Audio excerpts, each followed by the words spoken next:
Vamos abrir então no Evangelho de João, capítulo 9, versículo 1, e vamos fazer a leitura do Evangelho de João, amém? Evangelho de João, capítulo 9, versículo 1.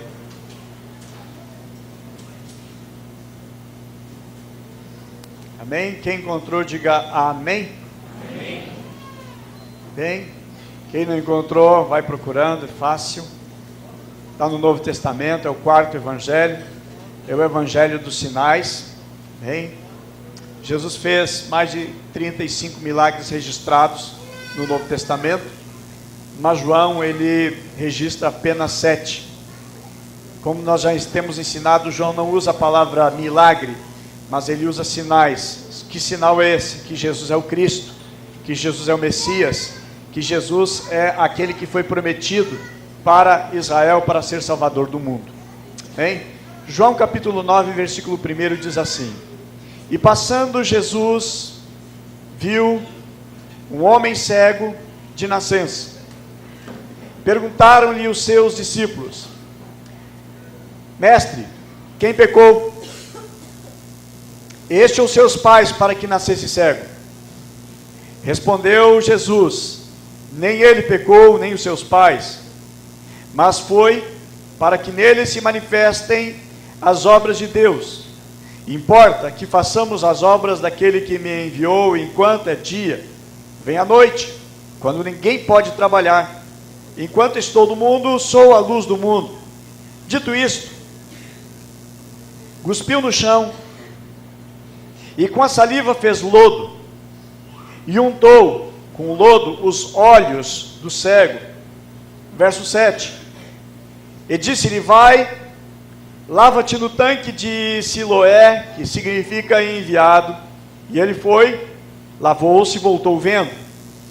Então os vizinhos e aqueles que antes o tinham visto quando mendigo, perguntaram: Não é este mesmo que sentava a mendigar? Uns diziam: É ele. E outros: Não, não é, mas se parece com ele. Ele dizia: Sou eu.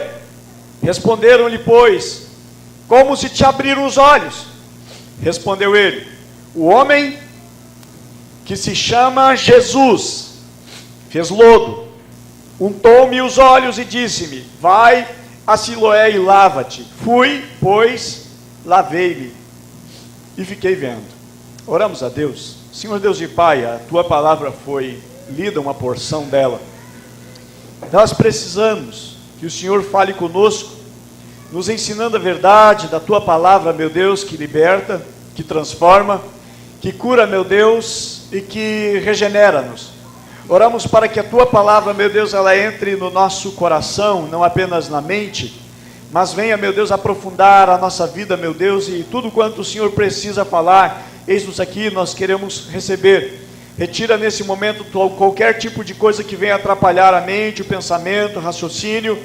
Meu Deus, que nenhuma preocupação com os afazeres de amanhã, as preocupações do dia a dia, venha nesse momento, Pai, tão sagrado, tão precioso, venha ocupar a mente, venha ocupar a alma, venha nos ocupar, Pai, de alguma maneira e forma.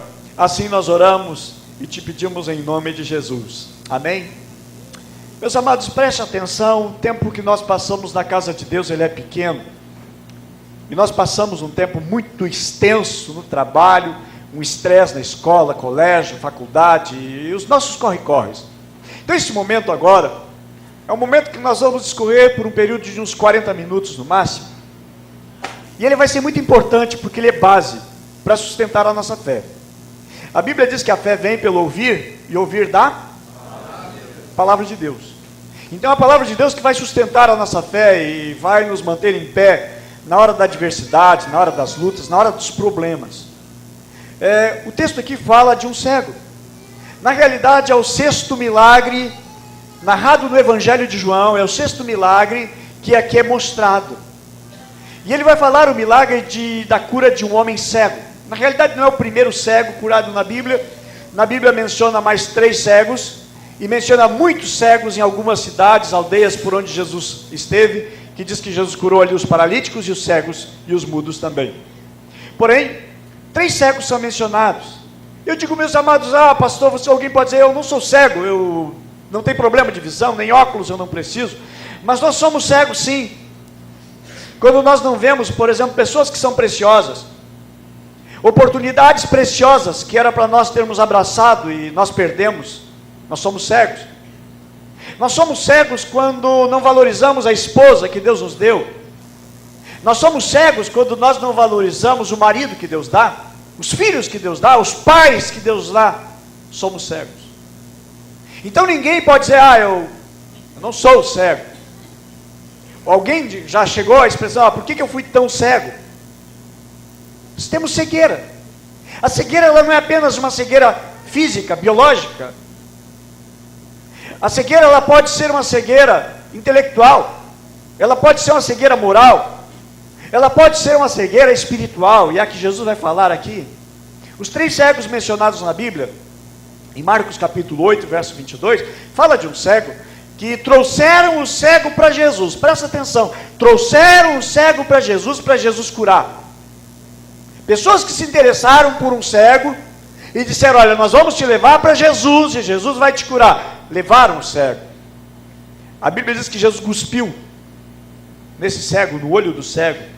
Era o cego de Betsaida. E aí Jesus disse, o que tu vê? E ele disse, eu vejo os homens como árvores. E novamente Jesus colocou, mas pela segunda vez, as mãos e ele viu perfeitamente. Há um outro cego também que a Bíblia menciona, que é o cego de Jericó. Na entrada de Jericó, Jesus estando por ali, tinha um homem, e esse cego, olha só, presta atenção, que Jesus diz o seguinte, que Jesus está passando por ali, e esse cego ele clama, ele diz, Jesus, filho de Davi, tem misericórdia de mim. Esse cego ele pediu. O primeiro cego, levaram. O segundo cego, ele pede, Jesus, me ajuda Jesus. Esse cego é diferente. Esse é um milagre maior. Por quê? Mas não é todo mundo cego, não é a mesma coisa? Não, não é a mesma coisa. Não é tudo igual. Até a maneira de lugares foram diferentes. Um foi em Betsaida, o outro foi em Jericó, e esse é em Jerusalém. Um, levaram ele. O outro, ele clamou, ele pediu. Esse, ele não pediu. Ele não conhecia quem era Jesus. Ele não sabia quem era essa pessoa que fez um lodo e botou lodo com guspe nos seus olhos. Ele não sabe quem é. Ele não pediu. Porventura você já recebeu alguma coisa que você não pediu? E coisa boa? Aqui, meus amados, eu vejo a graça de Deus. Eu vejo a soberania tremenda da parte de Deus em alguém que não pede, mas que é alcançada pela graça, a suficiência e o poder de Deus. São 3 cegos mencionados. Outros cegos também tem, a Bíblia menciona, sem mencionar a ocasião como foi, mas esses 3 é mencionado. Meus amados, o capítulo que nós lemos aqui, o capítulo 7 e 8 que antecede, foi durante a festa dos tabernáculos, mês de setembro aproximadamente. Agora esse homem cego, vamos olhar as condições desse homem. Primeiro, que nós tiramos aqui lendo o capítulo todo, já o início nós vamos entender, que esse homem, primeira coisa, ele era pobre. Aí você vai dizer, grande coisa, eu também sou. Não tem diferença. Mas ele era mendigo. Talvez você diga, eu não sou mendigo, eu nunca mendiguei. Esse homem, ele pobre, mendigo.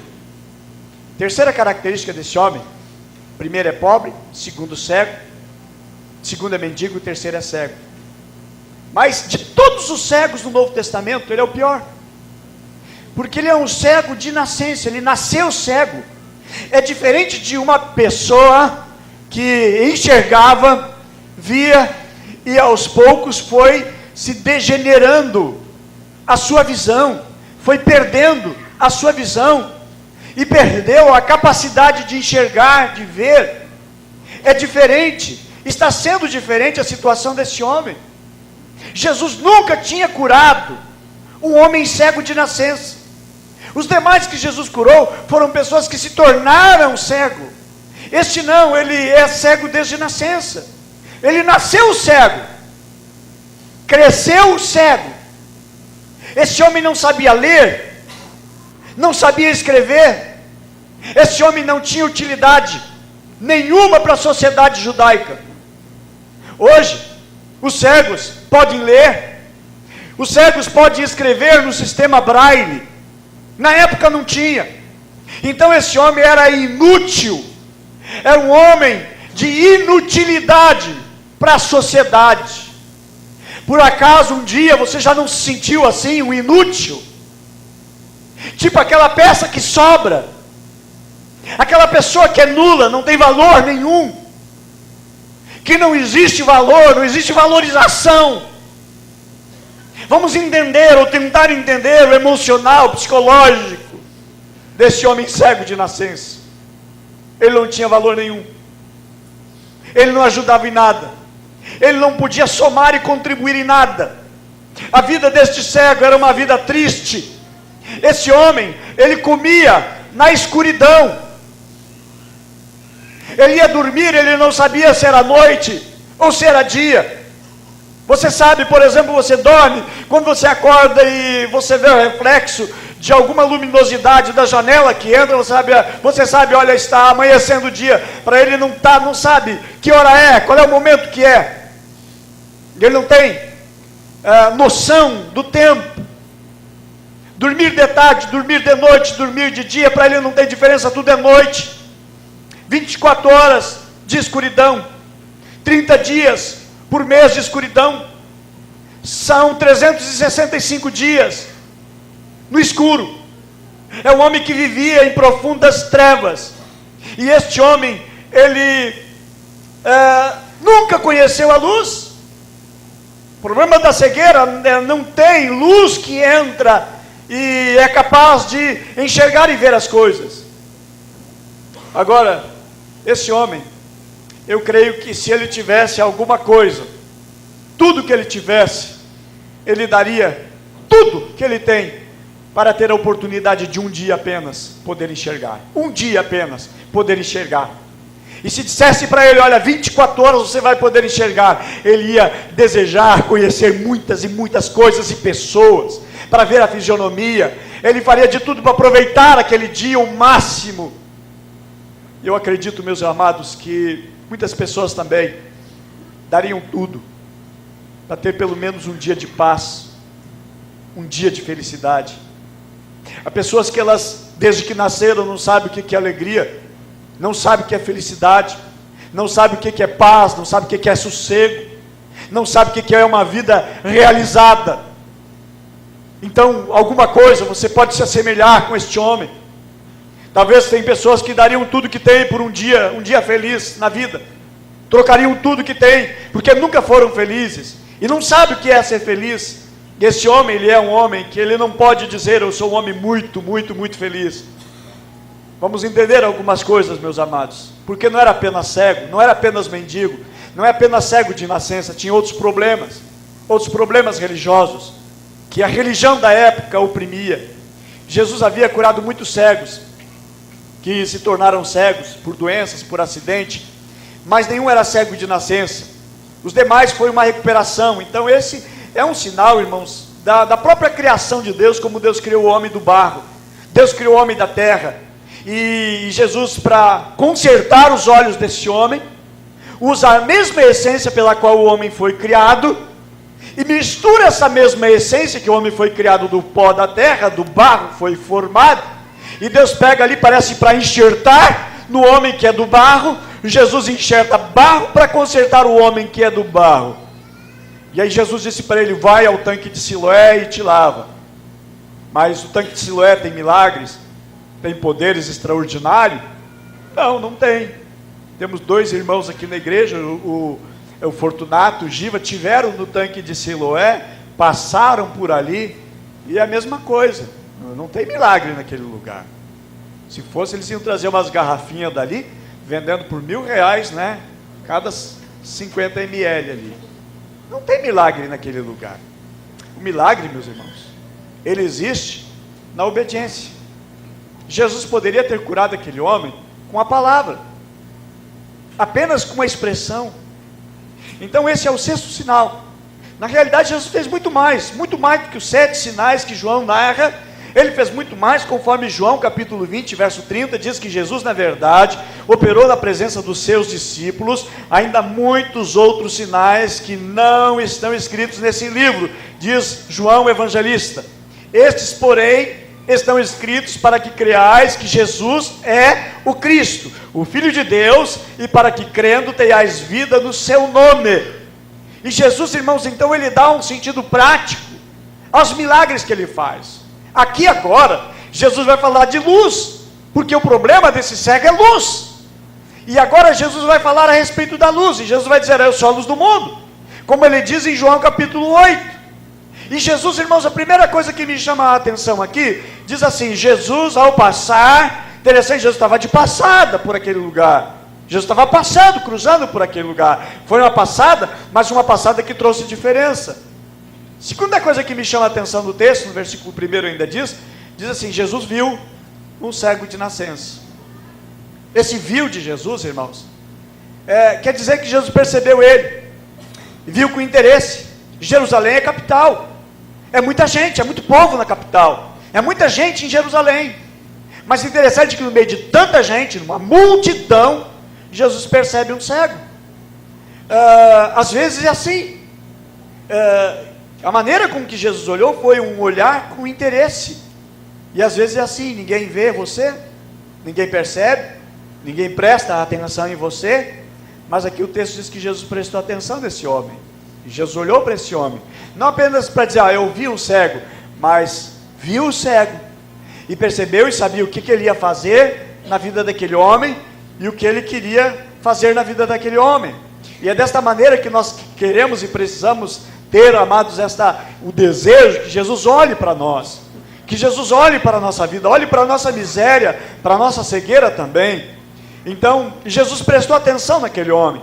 As pessoas olhavam para ele, mas não como Jesus estava olhando.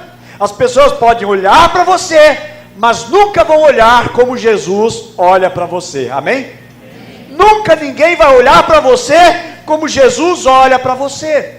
As pessoas podem olhar para você, quem sabe vendo em você uma oportunidade, uma amizade, um amigo, alguém que possa vender um produto para você, mas Jesus não. Jesus olha para você diferente. Aliás, Jesus morreu na cruz olhando, vendo e observando, amados, e morrendo por nós, pelos nossos pecados. Esse olhar de Jesus, irmãos, é um olhar que eu encontro na Bíblia, no Antigo Testamento, alguns relatos, a maneira como Deus olhou para Agar, lá no deserto, onde estava pronta para morrer. É esse mesmo olhar, registrado em Hebreus capítulo 3, verso 9, a maneira como Jesus olhou para os hebreus, a aflição, a angústia dos hebreus que estavam sofrendo sob o jugo do faraó no Egito. Esse mesmo olhar, irmãos, que o nosso Deus viu a injustiça cometida contra Urias, o geteu. O mesmo olhar não passou desapercebido de Deus. As pessoas podem não perceber você, as pessoas podem não notar a tua presença, mas o nosso Deus, aos olhos do nosso Deus que tudo vê, Ele enxerga, Ele contempla a tua dor, a tua lágrima, Ele contempla a injustiça, Ele contempla aquilo que são as tuas preocupações, e quem sabe ninguém sabe o que você pensa, mas Ele sabe, e a Bíblia diz que nós devemos lançar sobre Ele toda a nossa ansiedade, porque Ele tem cuidado de nós. A Bíblia diz a respeito dos pássaros, que não semeiam, não plantam, contudo vosso Pai Celestial cuida deles. Esse olhar de Deus, esse olhar, mesmo olhar que Ele teve para o paralítico de Betesda, a fim de curar ele, a fim de salvá-lo. Foi desta maneira, meus amados, que Jesus olhou e ainda olha. Foi desta maneira que Ele estava olhando para este cego de nascença, e é desta mesma maneira que Ele continua ainda olhando para nós. Jesus, meus amados, geralmente é encontrado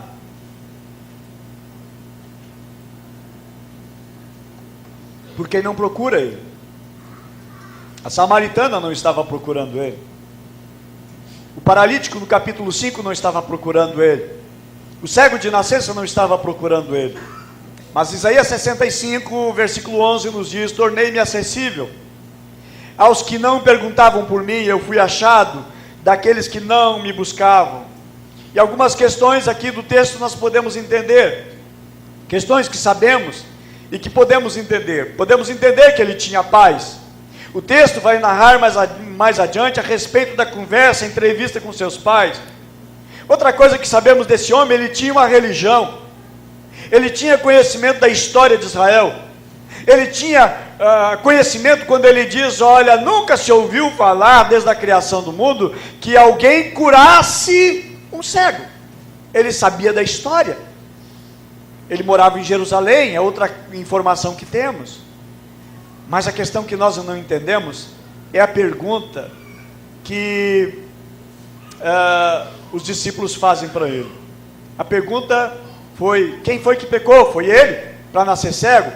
Ou foi os pais deles que pecaram, então ele nasceu cego por uma maldição dos pais? Então não sabemos quem foi que pecou. Nós não sabemos por que eu sofro, por que eu estou passando por essa vida tão difícil. Será porque alguma coisa que eu fiz? Algumas pessoas dizem: eu estou pagando os meus pecados. Na realidade não, amados, nós nunca pagaremos pelos nossos pecados. Jesus já pagou o preço pelos nossos pecados, morrendo na cruz, sendo o nosso Senhor e o nosso Salvador. Às vezes a gente quer achar o culpado, a razão, porque que as coisas não estão bem, não estão legal. E aqui os discípulos, olhando para aquele cego, a Bíblia nos diz assim, no versículo 2, seus discípulos lhe perguntaram: mestre, quem pecou? Esse homem que pecou ou os pais dele para que ele nascesse cego? Meus amados, a pergunta dos discípulos, primeiro, é reprovadora.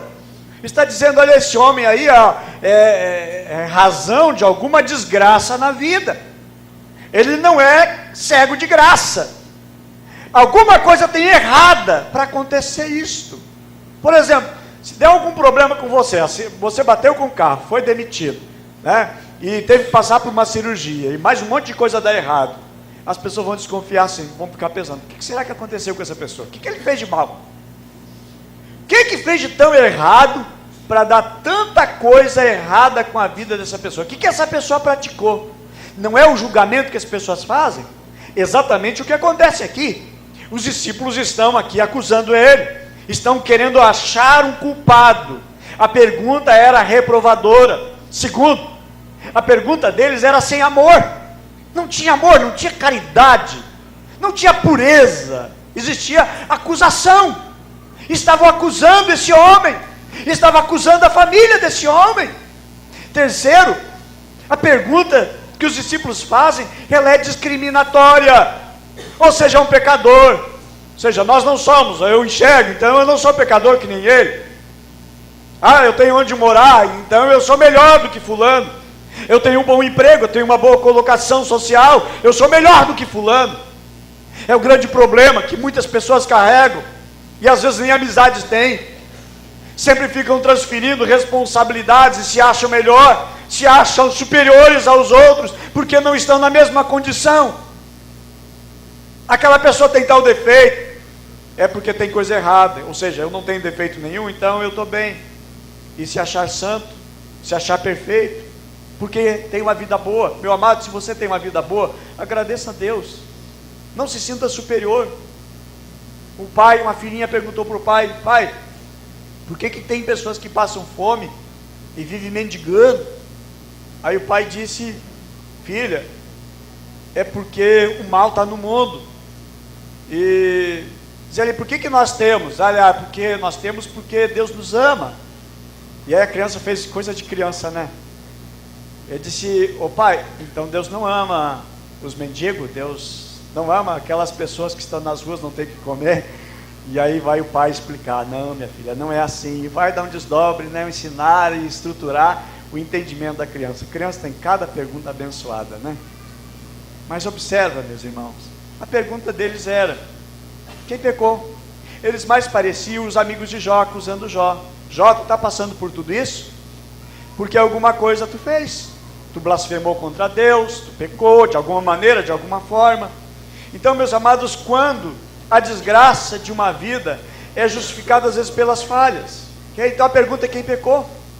E tinha uma crença entre os judeus, presta atenção, os judeus eles tinham uma crença que no útero o feto tinha maldade, então nascia com deficiência. Óbvio que é um absurdo, mas Lucas capítulo 13 verso 4, Jesus vai dizer ali a respeito dos 18, sobre quem caiu uma torre, a torre lá de Siloé caiu sobre eles, e Jesus disse, olha, vocês não pensem que se vocês igualmente não se arrepender, vocês também vão perecer, porque não é porque a torre caiu sobre aqueles homens e eles são pecadores. Então tinha essa noção neles, seguinte, olha, aconteceu uma desgraça, é pecado, eles são pecadores, são os curiosos do pecado dos outros. Quem pecou? Foi ele ou foram os pais dele? E o que os discípulos tinham, meus amados, a ver com isso? Por que querer saber isso? O que ia ajudar? Meus amados, eu entendo que nós devemos lamentar, que nós devemos chorar os nossos pecados, que nós devemos olhar para nós e diante de Deus, e olhar, meus amados, que nós não tem nenhum justo perante Deus. Romanos diz isso, não há um justo, nem um justo sequer diante de Deus, que todos somos pecadores. Mas interessante que Jesus não estava aqui julgando esse homem, mas Jesus estava se compadecendo daquele que estava em trevas, que vivia em trevas contínuas. A própria formação cultural, o entendimento espiritual dos rabinos, eles tinham desenvolvido um princípio, por exemplo, que não existe morte sem pecado, e não há sofrimento sem uma iniquidade. Até mesmo quando tinha capacidade de pensar que uma criança podia ela pecar no ventre da mãe, estando no ventre da mãe a criança já pecando, ou que a alma então poderia ter pecado num outro estado pré-existente, era a cultura, era a visão pitagoriana, que eram as doutrinas de Pitágoras, que estava pagando o que cometeu no outro corpo. Eles sustentavam também que os castigos terríveis sobrevinham a certas pessoas por causa do pecado dos pais, e muitos ainda carregavam o pensamento que o mal tem origem em algum pecado. E os fariseus então julgaram o cego, quando encontraram ele lá no versículo 34, quando ele vai diferente do paralítico, que botou a culpa em Jesus e procurou amizade com os judeus, e botou a culpa em Jesus. Este homem é diferente, ele crê no Senhor Jesus, e ele disse, este homem é um homem que Deus ouve a ele, é um profeta, é um homem levantado por Deus. E aí quando os fariseus vão recriminá-lo, e ele disse, olha, nunca, Deus não ouve pecadores, mas se alguém faz a sua vontade e pratica a sua justiça, esse Deus ouve, esse homem é profeta. Os fariseus então acusaram e disseram, olha, você é todo nascido em pecado. Exatamente essa cultura é o seguinte, você sofreu porque era um grande pecador. Então por que ele nasceu cego, irmãos? A Bíblia vai narrar exatamente a resposta do Senhor Jesus. No versículo 3, Jesus disse, nem ele, nem os seus pais pecaram, mas isso aconteceu para que a obra de Deus se manifestasse na vida dele. Então por que ele nasceu cego? Ele nasceu cego para manifestar a glória de Deus. Deus pode, meus amados, ser glorificado em nós, ou através de nós, um sofrimento, uma dor, um infortúnio, uma desgraça, que pode vir a nos assaltar, seja exatamente para glorificar a Deus, seja para nos ensinar alguma lição, seja, meus amados, para aprendermos ou para nos aproximarmos mais de Deus. Todos pertencemos a Deus, e Ele faz de nós o que Ele quer, o que Ele deseja, porque o poder e a autoridade pertencem a Deus.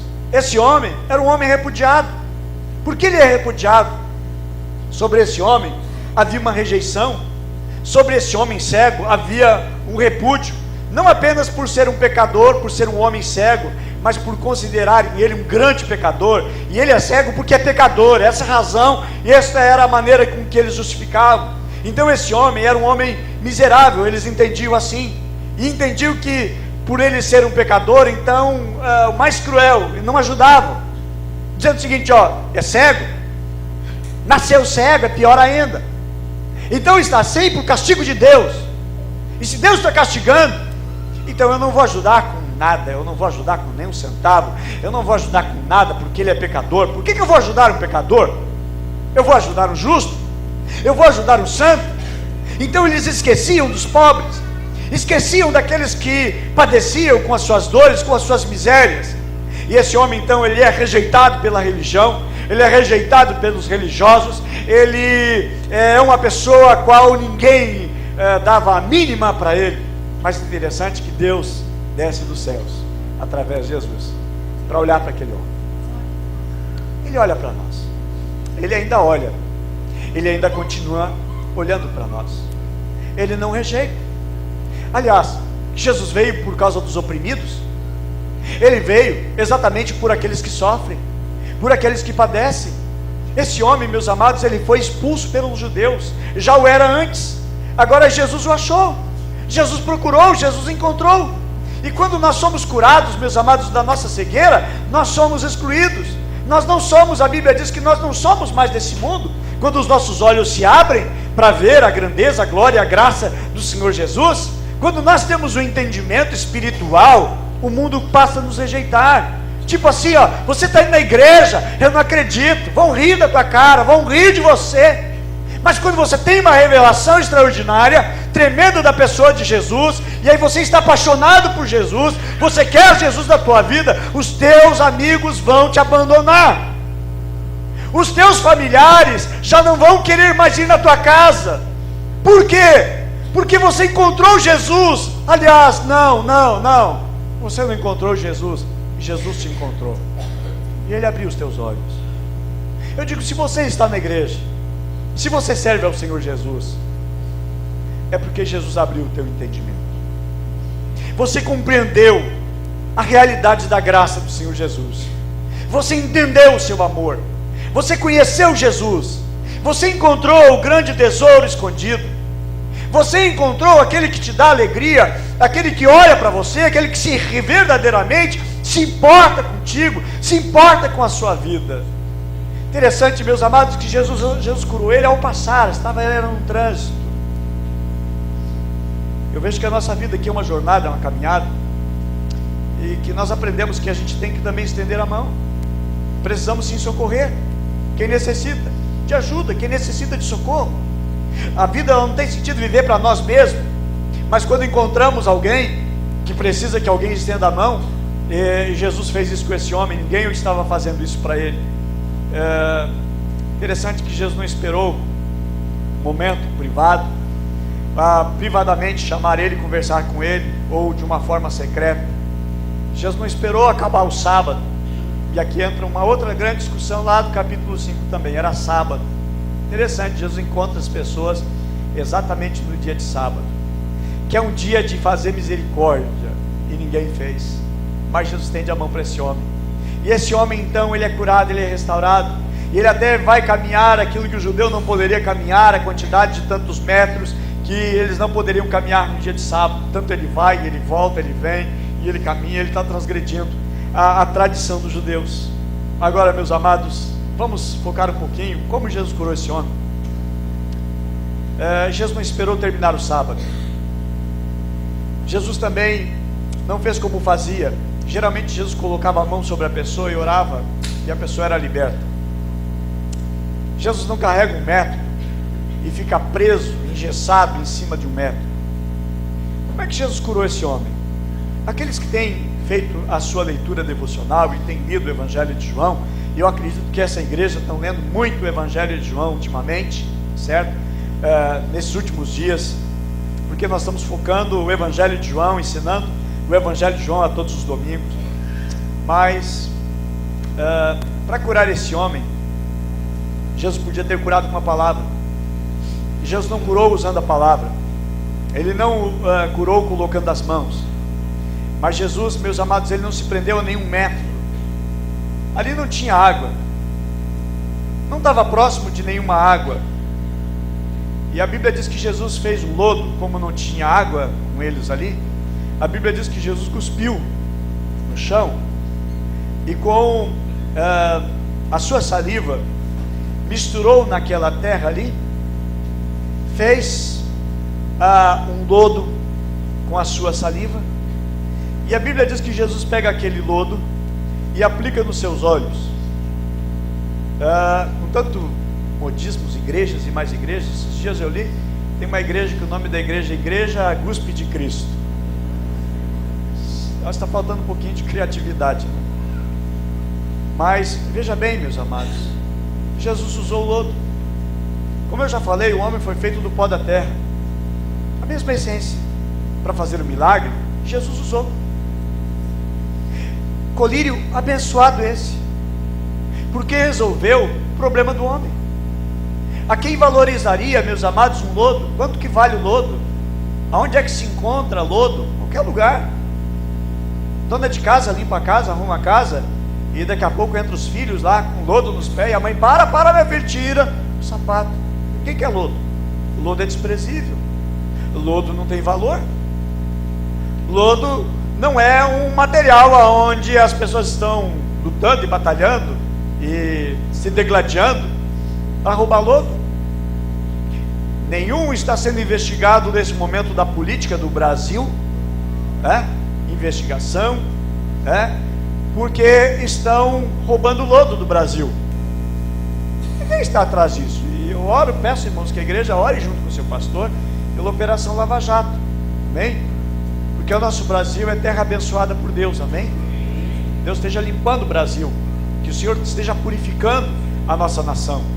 Ore, estejam orando pelo juiz Sérgio Moro, pelo Delanhol, que é nosso irmão em Cristo Jesus. Ore pelas autoridades, a Bíblia manda orar pelas autoridades. Mas, meus amados, o homem foi feito do pó, foi feito do lodo, foi modelado pelo mesmo barro, e Jesus usou o mesmo material. Esse colírio que Jesus fez, meus amados, os materiais usados para essa cirurgia é fraco. A gente pode dizer o seguinte: esse material é pobre, esse material ele é ineficiente, mas exatamente para mostrar, irmãos, que o poder e a glória pertencem ao Senhor Jesus, amém? A Ele toda a honra, a Ele toda a glória e a Ele todo o louvor. Usando apenas barro, Ele fez o milagre e Ele restaurou. Meus amados, Deus, a Bíblia diz em 1 Coríntios 3,18, que Deus usa as coisas fracas desse mundo, Deus usa as coisas loucas desse mundo para confundir aquelas que são fortes, aquelas que são grandes. E essa maneira, essa forma, essa maneira que Ele usa, Ele poderia ter feito como Deus mandou a um dos seus servos orar por Saulo de Tarso, que estava cego durante 3 dias. Poderia ter orado lá, colocar as mãos, mas Jesus fez diferente. Jesus usou lodo. Agora, por que Jesus disse para ele o seguinte: coloca lodo nos olhos dele e diz para ele: vai, te lava no tanque de Siloé? Jesus queria, irmãos, uma coisa desse homem, e eu vejo a contrapartida do lado divino do milagre de Deus, que Deus sempre usa uma parte nossa. Deus quer te abençoar, mas Deus vai usar alguma coisa da tua parte. Observa, meus amados, que o que Jesus quer ver nesse homem? Jesus quer ver a sua obediência. A Abraão, Deus vai multiplicar a sua geração, mas Deus queria da vida de Abraão obediência. E é a obediência, meus amados, que move milagre de Deus. Quem faz milagre é Deus, mas Deus faz milagre e ele vai acontecer através de uma chave chamada obediência. Jesus disse a esse homem a quem ele untou os seus olhos com lodo, e Jesus disse: vai ao tanque de Siloé, te lava.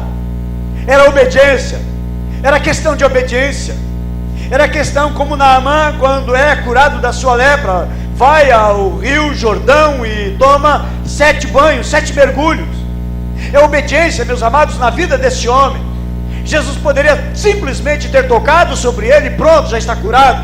Mas Jesus usa, meus irmãos, meus amados, nesse momento, um ato de obediência desse homem, para ver a sustentação da sua fé. Vai e lava-te.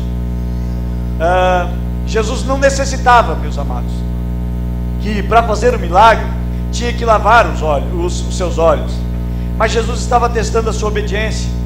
Interessante, para onde Jesus manda ele? Para onde? Tinha várias fontes ali em Jerusalém, mas Jesus manda para a fonte de Siloé. Questão de distância, questão de dificuldades, certo? tinha que passar por um túnel, certo? Que foi escavado pelo rei Ezequias, uma grande distância para chegar até lá. E não apenas isso, mas o nome desse tanque chamado Siloé, e na nossa Bíblia está escrito ali, significa enviado. E aqui, meus amados, eu trago uma prática a respeito desse enviado. Jesus é enviado de Deus. A Bíblia diz, porque Deus amou o mundo de tal maneira, que enviou o seu Filho amado, seu Filho unigênito, para morrer por nós. Jesus é enviado. Simbolicamente, Jesus estava mandando exatamente na fonte certa. E é em Jesus, meus amados, que as nossas cegueiras cairão por terra. É em Jesus que nossa cegueira será curada. E é ao enviado que nós vamos de uma maneira e voltamos de outra. Nós vamos a Ele cego e voltamos vendo. Nós vamos a Ele, ao enviado Jesus, vamos fraco e voltamos fortalecidos. Nós vamos a Jesus chorando e voltamos satisfeitos. Nós vamos tristes e vamos carregados a Jesus, o enviado, e nós voltamos alegres, nós voltamos aliviados a Ele que diz: vinde a mim todos que estão cansados e sobrecarregados, e eu vos aliviarei. Jesus, meus amados, enviou esse homem a algo que simbolicamente é Ele, o enviado de Deus. A Bíblia diz depois em João capítulo 11, verso 57, ora, os principais sacerdotes, os fariseus, tinham dado ordem que se alguém soubesse aonde ele estava, o denunciasse para que o prendesse. Acontece, meus amados, que este amado Jesus, por causa desse milagre, somado com o milagre de Lázaro, Jesus agora, meus, ele é perseguido, ele é mais odiado ainda. E para que se cumprisse todas as escrituras, Jesus deveria ser perseguido sim pelos judeus. E Jesus, amados, agora se declara para eles. E Jesus, quando esse homem, esse cego, ele é rejeitado, a própria família procura ficar de lado porque tem medo de serem expulsos pelos judeus das sinagogas. Os pais, quando são inquiridos pelos fariseus, quando os pais perguntaram para os pais: esse é o filho de vocês? Sim, ele é o nosso filho, e disso nós temos certeza. Os vizinhos estavam assim: será que é ou não é ele? Mas os pais disseram: é o nosso filho. E aí faz a pergunta: como é que ele foi curado? Os pais não querem se comprometer. Os pais dizem: olha, ele é de maior de idade, perguntem para ele. E ele responde como é que ele foi curado. Os pais estavam com medo, mas o cego não, irmãos. Chamaram e perguntaram para o cego: quem foi que te curou? Diz ele: quem me curou foi o homem chamado Jesus. Como é que ele te curou? Diz ele: olha, ele fez um lodo, mandou me lavar, eu fui me lavei, eu voltei curado. Diz ele: quem você acha que esse homem é? Diz ele: olha, esse homem é profeta, é homem de Deus. Ele defende Jesus, e por defender Jesus, excluíram ele. Ele se torna um excluído da religião judaica, ele se torna excluído da sinagoga. Agora é um homem rejeitado, já era rejeitado, mas ele prefere essa rejeição por amor a Cristo, do que aquela rejeição que ele tinha por ser cego, por ser pecador, e reconhecido como pecador. E eu vejo, meus amados, que Jesus não apenas estava trazendo para esse homem e para a humanidade o seu perdão, a sua graça, a sua bondade, mas estava trazendo para esse homem a cura de duas cegueiras: a cegueira física e a cegueira espiritual. E Jesus diz para os fariseus: vocês são cegos. Diz ele: não, nós não somos cegos. E aí Jesus diz: olha, se vocês não fossem cegos, vocês não teriam pecado. E Jesus, meus amados, então é mais rejeitado. Os pais desse jovem, desse homem, continuaram cegos. Esse cego não, ele foi curado totalmente, porque ele respondeu e disse: pois se é pecador eu não sei, mas uma coisa eu sei, é que eu era cego, mas agora eu vejo. Eu sei como é que era a minha vida, e eu sei como está a minha vida. Aquele que encontra Jesus, meus amados, sabe como estava a sua vida e como está a sua vida. E com Jesus a nossa vida vai bem, graças a Deus, e é uma vida maravilhosa. Ele foi curado, meus amados, pela saliva. E o que representa a saliva? A saliva representa a palavra que sai da boca do Senhor Jesus. Jesus disse: vai, lava-te no tanque, nas águas. Meus amados, houve uma purificação na vida desse homem. Esse homem mostrou-se que no seu coração tinha fé, tinha confiança, e Jesus estendeu sobre ele a sua mão. Jesus estendeu a sua graça sobre esse homem. E eu acredito, meus amados, eu creio que Jesus é o mesmo ontem, hoje e eternamente. Acredito que Ele estava lá naquele momento, naquele dia, e eu creio que Ele está aqui no nosso meio hoje, porque Ele fez uma promessa: estarei com vocês todos os dias. E Ele está nesse lugar. Eu não sei qual é a sua cegueira, eu não sei que tipo de cegueira você tem. Qual é a tua cegueira? Qual é a deficiência que tens? Aonde que você é um cego e aonde você precisa cura? Mas uma coisa eu sei: Jesus está aqui. A Bíblia diz em 1 Coríntios capítulo 2, 9: mas como está escrito, as coisas que o olho não viu e o ouvido não ouviu e nem subiram ao coração do homem, são as coisas que Deus preparou para aqueles que o amam. Esse homem mostrou e revelou o seu amor para com o Senhor Jesus. Bem, e para encerrar, faço uma pergunta.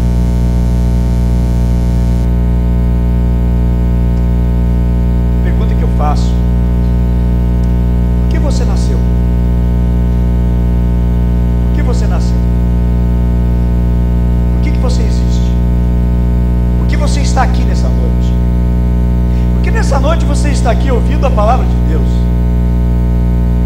Você pode dizer: eu vim aqui porque tinha um ônibus, e o ônibus veio, deixou aqui na frente, eu aproveitei. Eu vim aqui porque não tinha nada para fazer, então eu vim. Eu vim aqui porque o meu tio, a minha tia, meu primo, minha mãe, meu pai, meu filho me convidou. Eu te digo diferente: você está aqui porque Deus te trouxe nesse lugar, porque Ele tem uma palavra no teu coração, porque Ele tem uma obra na tua vida. Por que eu estou aqui? Jesus disse: olha, esse homem, ele não nasceu cego por causa do pecado dele, ou por causa do pecado dos seus pais. Esse homem nasceu cego para que se manifeste a glória de Deus na vida dele. Eu desejo que a glória de Deus se manifeste também na tua vida, que algo de Deus aconteça na sua vida nesta noite, que algo tremendo da parte de Deus comece a acontecer nessa noite. Eu vou orar nessa noite e eu tenho certeza que alguma coisa vai acontecer, porque Jesus, Ele é o Senhor, Ele é o Rei e Ele faz todas as coisas. Por que eu nasci? Porque eu existo, porque eu estou aqui. Você nasceu para um propósito. E qual é o propósito? Porque você e eu estamos aqui na terra, meus amados, nós nascemos com um propósito. Nascemos cegos, não para o nosso propósito, nascemos para o propósito de Deus. Porque eu tenho isso, porque eu enfrento aquilo, porque tem um propósito de Deus na tua vida.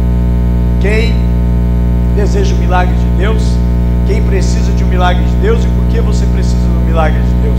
Tem que ter um propósito, tem que ter o milagre de Deus, a fim de que possamos ver o propósito de Deus na nossa vida. Hoje eu entendo, hoje eu compreendo o propósito de Deus para a minha vida. Há muitos que estão aqui hoje, que entendem por que estão aqui.